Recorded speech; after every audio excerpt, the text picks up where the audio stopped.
Assalamualaikum warahmatullahi wabarakatuh. Selamat datang di channel Kampung Ilmu Al-Falah. Pada kesempatan kali ini, kita akan menyelami sebuah kisah yang penuh hikmah dan kebesaran. Awal mula penciptaan langit, bumi, dan manusia.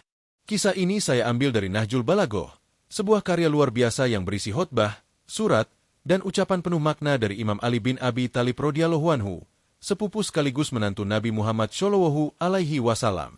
Teks ini secara khusus berasal dari khotbah pertama, Khutbah Al-Hammam, yang menggambarkan penciptaan alam semesta dan kebesaran Allah Subhanahu wa Ta'ala. Nahjul Balaghah adalah salah satu warisan penting dalam Islam yang kaya akan nilai teologis, filosofis, dan etika. Mari kita bersama-sama memahami makna mendalam yang terkandung di dalamnya untuk memperkuat iman kita kepada Allah yang Maha Esa. Jangan lupa untuk like, subscribe, dan aktifkan lonceng notifikasi agar tidak ketinggalan konten-konten inspiratif lainnya. Yuk, kita mulai dengan mengucapkan Bismillahirrohmanirrohim. Khotbah pertama menceritakan awal mula penciptaan langit, bumi, dan anak cucu Adam. Segala puji bagi Allah yang nilainya tak dapat diucapkan dengan kata-kata, yang nikmat-nikmatnya tak terhitung oleh penghitung apapun, yang hak-haknya, atas ketaatan, takkan terpenuhi meski seseorang berusaha sekuat apapun untuk memenuhinya. Para cendekiawan tak akan mampu menilainya dan filosof tak dapat mencapainya. Ia yang untuk menggambarkannya tak ada batas-batas bisa ditetapkan.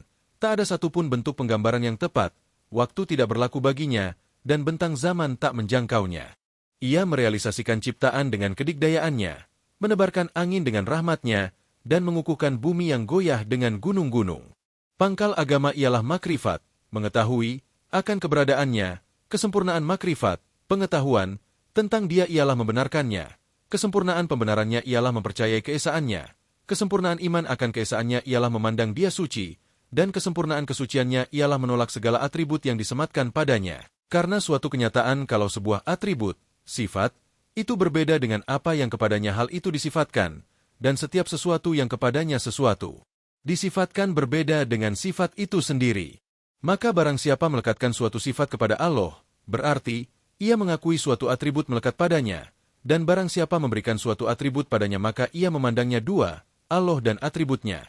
Dan barang siapa memandangnya dua, berarti ia berasumsi adanya bagian-bagian baginya, dan barang siapa berasumsi demikian, berarti tidak mengenalnya. Dan barang siapa tidak mengenalnya maka ia cenderung untuk mendefinisikannya, dan barang siapa mendefinisikannya, berarti ia membatasinya, dan barang siapa membatasinya, berarti ia mengatakan jumlahnya. Barang siapa mengatakan, di dalam apa ia berada, berarti ia berpendapat bahwa ia bertempat tinggal. Dan barang siapa mengatakan, di atas apa ia berada, maka ia beranggapan bahwa ia berada, berkuasa, di atas sesuatu lainnya. Ia maujud tetapi tidak melalui suatu fenomena muncul menjadi ada. Ia ada tetapi bukan dari sesuatu yang tak ada. Ia bersama segala sesuatu tetapi tidak dalam arti kedekatan fisik. Ia berbeda dari segala sesuatu, tetapi bukan dalam keterpisahan fisik. Ia berbuat tetapi bukan dalam konotasi gerakan dan bantuan peralatan. Ia melihat sekalipun tak ada dari ciptaannya yang sengaja dilihat. Ia manunggal sedemikian rupa, sehingga tak ada sesuatu pun kemungkinan yang dengannya ia berpadu atau yang mungkin ia akan merasa kehilangan karena ketiadaannya. Tentang penciptaan alam. Ia menciptakan ciptaannya dengan nyata, real, dan memulainya dengan sekali perintah, tanpa melalui proses pemikiran, perencanaan dan uji coba, bahkan tanpa aktivitas sedikit pun dan tanpa mengalami kerisauan kegagalan, try and error. Ia memberikan masa, waktu, pada segala sesuatu, mengumpulkan variasi-variasinya, memberikan kepadanya sifat-sifatnya, dan menetapkan corak bentuk, desain, dan warnanya, dengan mengetahuinya sebelum menciptakannya, menyadari sepenuhnya usianya dan kesudahannya, dan ia sangat memahami segala kecenderungan dan kerumitannya. Kemudian Yang Maha Kuasa mengembangkan ruang angkasa, menciptakan lapisan-lapisan atmosfer, dan pusaran-pusaran angin. Ia mengalirkan ke dalamnya air, awan, yang bergejolak membadai dan yang bergerak saling berbenturan. Ia memuatnya pada tiupan angin yang kencang dan terpaan badai yang mematahkan, memerintahkannya untuk mencurahkannya kembali, memberikan kepada angin kendali berkekuatan dahsyat, dan ia memperkenalkannya dengan batasan-batasannya. Angin meniup di bawahnya sementara air meluncur deras di atasnya. Kemudian Yang Maha Kuasa menciptakan angin dan membuat gerakannya mandul, mengekalkan posisinya, mengintensifkan gerakannya dan menyebarkannya menjauh dan meluas. Kemudian ia memerintahkan angin itu membangkitkan air yang diam dan mengintensifkan gelombang laut. Maka angin mengocoknya sebagaimana mengocok dadih dan mendorongnya dengan sengit ke angkasa dengan melemparkan posisi depannya di belakang, dan yang berdiam pada yang terus mengalir, sampai permukaannya terangkat dan penuh dengan buih.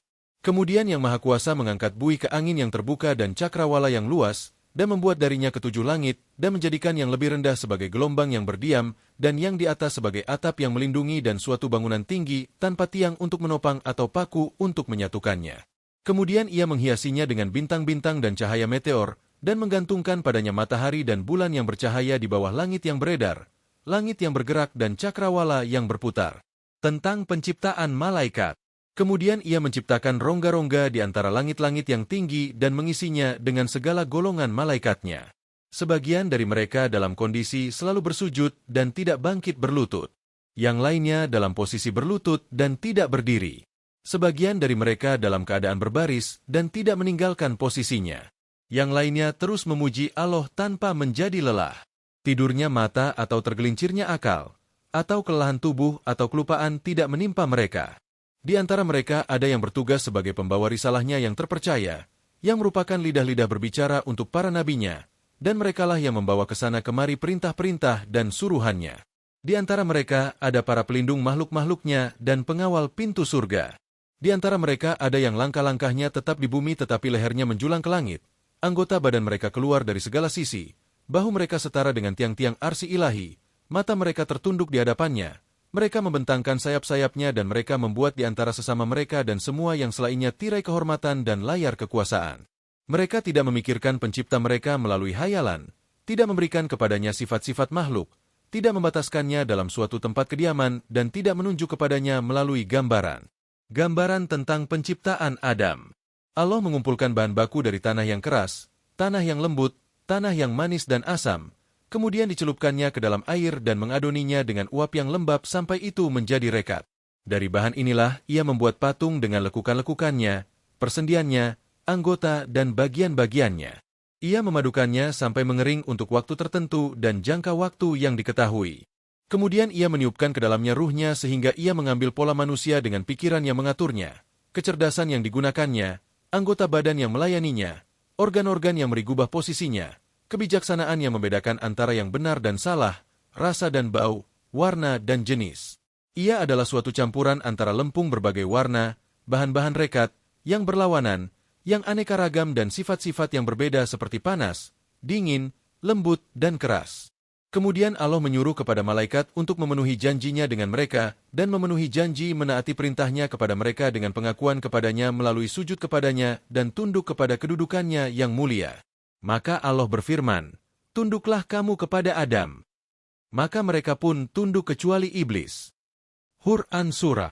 Surat kedua ayat 34, surat ke-7 ayat ke-11, surat ke-17 ayat ke-61, Surat ke-18 ayat ke-50 surat ke-20 ayat ke-116. Kesombongan mencegah dia dan keburukan mengalahkannya. Maka ia membangga-banggakan penciptaannya sendiri, yang dari api dan bersikap menghina ciptaan dari lempung. Maka Allah memberikan waktu kepadanya agar ia sepenuhnya patut menerima kemurkaannya dan melengkapi ujian pada manusia dan untuk memenuhi janji yang telah diberikannya kepada iblis. Maka ia berkata, "Sesungguhnya engkau telah diberi waktu sampai pada hari yang diketahui." Hur An-Surah. Surat ke-15, ayat 37-38, surat ke-38, ayat 81. Setelah itu Allah menempatkan Adam di suatu rumah di mana ia membuat kehidupannya senang dan kediamannya aman, dan ia memperingatkannya supaya berhati-hati terhadap iblis dan musuhnya. Lalu musuhnya, iblis, merasa iri atas tinggalnya di surga dan hubungan-hubungannya dengan yang bajik. Maka ia pun mengubah keyakinannya menjadi goyah, dan tekadnya menjadi lemah.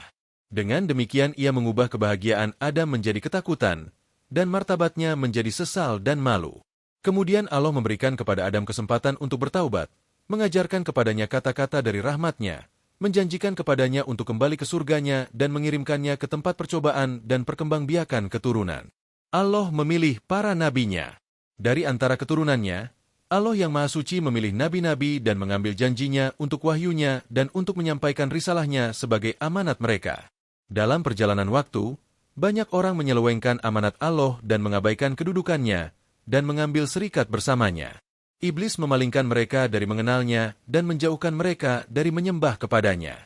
Kemudian Allah mengutus rasul-rasulnya dan serangkaian nabinya kepada mereka agar mereka memenuhi janji-janji penciptaannya, untuk mengingatkan kepada mereka nikmat-nikmatnya, untuk berhujah kepada mereka dengan tablik, untuk membukakan di hadapan mereka kebajikan-kebajikan dan kebijaksanaan yang tersembunyi, dan menunjukkan kepada mereka tanda-tanda kemahakuasaannya, yakni langit yang ditinggikan di atas mereka, bumi yang ditempatkan di bawah mereka, rezeki yang memelihara mereka, ajal yang mematikan mereka, sakit yang menuakan mereka, dan kejadian susul-menyusul yang menimpa mereka. Allah yang Maha Suci tak pernah membiarkan hambanya tanpa nabi diutuskan kepada mereka, atau tanpa kitab yang diturunkan kepada mereka, atau argumen yang mengikat atau dalil yang kuat. Para rasul itu tidak merasa kecil, karena kecilnya jumlah mereka dan besarnya jumlah yang mendustainya. Di antara mereka ada pendahulu yang akan menyebutkan nama yang akan menyusul, atau pengikut yang telah dikenalkan oleh pendahulunya. Pengutusan Muhammad Shallallahu Alaihi Wasallam. Hingga Allah mengutus Muhammad Shallallahu Alaihi Wasallam sebagai rasulnya, dalam memenuhi janjinya dan untuk melengkapi kenabiannya.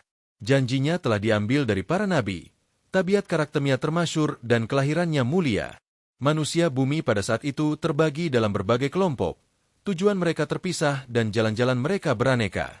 Mereka menyerupakan Allah dengan ciptaannya, atau menggeser nama-namanya, atau berpaling kepada yang selain dia. Melalui Muhammad Shallallahu Alaihi Wasallam, Allah memandu mereka keluar dari kesalahan, dan dengan usahanya ia membawa mereka keluar dari kejahilan. Kemudian Allah memilih Muhammad Shallallahu Alaihi Wasallam dan keturunannya untuk menemuinya, memilihnya untuk kedekatan kepadanya sendiri, memandangnya terlalu mulia untuk tinggal di dunia ini, dan memutuskan untuk mengeluarkannya dari tempat percobaan ini. Ia menariknya kepada dirinya sendiri dengan kemuliaan. Semoga Allah mencurahkan rahmatnya kepada beliau dan keluarganya. Al-Quran dan Sunnah. Tetapi Nabi meninggalkan di antara Anda sesuatu yang sama sebagaimana yang ditinggalkan nabi-nabi lain di antara umat mereka, karena nabi-nabi tidak meninggalkan mereka dalam kegelapan tanpa jalan yang terang dan panji yang tegak, yakni kitab dari pencipta Anda yang menjelaskan yang halal dan haram, perintah-perintah dan keutamaan-keutamaannya, yang menasah dan yang dinasah, hal-halnya yang halal dan yang wajib, hal-halnya yang khusus dan umum, pelajaran dan amsalnya, yang panjang dan singkatnya, yang jelas dan samamnya, mendetailkan singkatan-singkatannya dan menjelaskan yang samamnya. Di dalamnya ada beberapa ayat yang pengetahuan tentangnya diwajibkan dan yang lain-lainnya yang ketidaktahuan manusia tentangnya dibolehkan. Ia juga mengandung apa yang nampak sebagai wajib menurut kitab, tetapi nasahnya disuguhkan oleh sunnah Nabi, atau apa yang nampak sebagai wajib menurut sunnah Nabi, tetapi kitab membolehkan orang tidak mengikutinya. Atau ada yang wajib pada suatu waktu tertentu tetapi tidak sesudahnya. Larangan-larangannya juga berbeda. Ada yang berat, yang mengenainya ada ancaman api, neraka, dan yang lainnya ringan, yang untuk itu terdapat harapan keampunan. Ada pula yang dalam ukuran kecil dapat diterima, bagi Allah, tetapi dapat membesar, bila diteruskan. Dalam khotbah yang sama, tentang haji, Allah telah mewajibkan Anda berhaji ke rumah sucinya yang merupakan kiblat bagi manusia yang pergi kepadanya sebagaimana hewan liar, atau merpati pergi ke sumber air. Allah yang Maha Suci menjadikannya pertanda atas ketundukan mereka di hadapan keagungannya dan pengakuan mereka akan kemuliaannya. Ia memilih dari antara ciptaannya orang-orang yang ketika mendengar seruannya menyambutnya dan membenarkan sabdanya. Mereka berdiri pada posisi para nabinya dan menyerupai para malaikatnya yang mengelilingi mahligainya untuk mendapatkan segala manfaat dari melaksanakan pengabdian kepadanya dan bergegas untuk mendapatkan keampunan yang telah dijanjikannya. Allah yang Maha Suci menjadikannya sebagai syiar bagi Islam dan objek penghormatan bagi orang-orang yang berpaling ke situ. Ia mewajibkan hajinya dan meletakkan klaimnya yang untuk itu, ia menuntut tanggung jawab Anda untuk melaksanakannya. Dan Allah yang Maha Suci berfirman, sesungguhnya rumah yang mula-mula dibangun untuk manusia, ialah Baitullah yang di Makkah, yang diberkati dan menjadi petunjuk bagi semua manusia. Quran Surat ketiga, ayat 96. Jangan lupa untuk mendukung channel kami dengan menekan tombol subscribe, memberikan like, dan membagikan video ini kepada teman-teman Anda. Dengan begitu, Anda turut berkontribusi dalam menyebarkan hikmah dan ilmu yang bermanfaat. Pastikan juga untuk mengaktifkan lonceng notifikasi agar tidak ketinggalan konten inspiratif kami berikutnya.